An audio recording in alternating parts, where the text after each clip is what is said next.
அரசியல் எதிரி திமுகவுடனும் கொள்கை எதிரி பாஜகவுடனும் கூட்டணி இல்லை என்ற நிலைப்பாட்டில் விஜய் தெளிவாக உள்ளார் என்று தவேக தேர்தல் பிரச்சார மேலாண்மை பொதுச் செயலாளர் ஆதவ் அர்ஜுனா தெரிவித்துள்ளார்.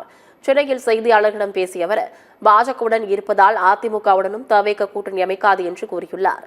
பல தேர்தல்களில் தோல்வியடைந்த ஒரு கட்சியின் நாங்கள் ஏன் கூட்டணி வைக்க வேண்டும் என்று கேள்வி எழுப்பிய ஆதவ் அர்ஜுனா, தவேகாவின் அரசியல் எதிரி திமுக, கொள்கை எதிரி பாஜக என்பதே எங்களின் நிலைப்பாடு என்று தெரிவித்தார். அதிமுக தற்போது எதிர்க்கட்சியாக உள்ளது என்றும் எதிர்க்கட்சியை எதிர்ப்பதற்கு காரணம் இல்லை, அதனால்தான் அதிமுகவை எதிர்க்கவில்லை எனவும் ஆதவ் அர்ஜுனா கூறியுள்ளார். அரசியல் எதிரி திமுகவையும் கொள்கை எதிரி பிஜேபி கூடயும் நாங்கள் எப்பொழுதும் கூட்டணி இல்லை என்பதை எப்படி மாநாட்டில் உறக்க பதிவு பண்ணாரோ அதே பதிவோடு தான் அவருடைய மைண்ட் செட்டும் அவருடைய நிலைப்பாடும் இன்னைக்கும் இருந்துகிட்டு இருக்கு. ஸோ அதனால எல்லாரும் கேட்குறாங்க அதிமுகவை எதிர்க்கிறது இல்லை அப்படின்னு. ஒரு எதிர்கட்சியை போய் எதுக்கு எதிர்க்கணும்?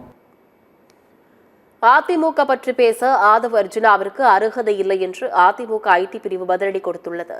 ஆதவ் அர்ஜுனாவின் பேச்சுக்கு எதிர்ப்பு தெரிவித்த அதிமுக ஐடி பிரிவு வெளியிட்டுள்ள எக்ஸ் தள பதிவில், தொழிலதிபராக இருந்து திடீர் அரசியல்வாதியாக பல கட்சி தாவுவதில் கைதேர்ந்தவர் ஆதவ் அர்ஜுனாவிற்கு அதிமுகவை பற்றி பேச எல்லளவும் அருகதை இல்லை என்று குறிப்பிட்டுள்ளது. இன்று தவேகாவில் அமர்ந்து கொண்டு கருத்து கூறும் ஆதவ் அர்ஜுனா, நாளை எந்த கட்சியில் இருப்பீர்கள் என்று தெரியவில்லை என்றும், எனவே உங்கள் கருத்துக்கு பதில் அவசியம் இல்லை எனவும் எங்கள் பதிவில் தெரிவிக்கப்பட்டுள்ளது.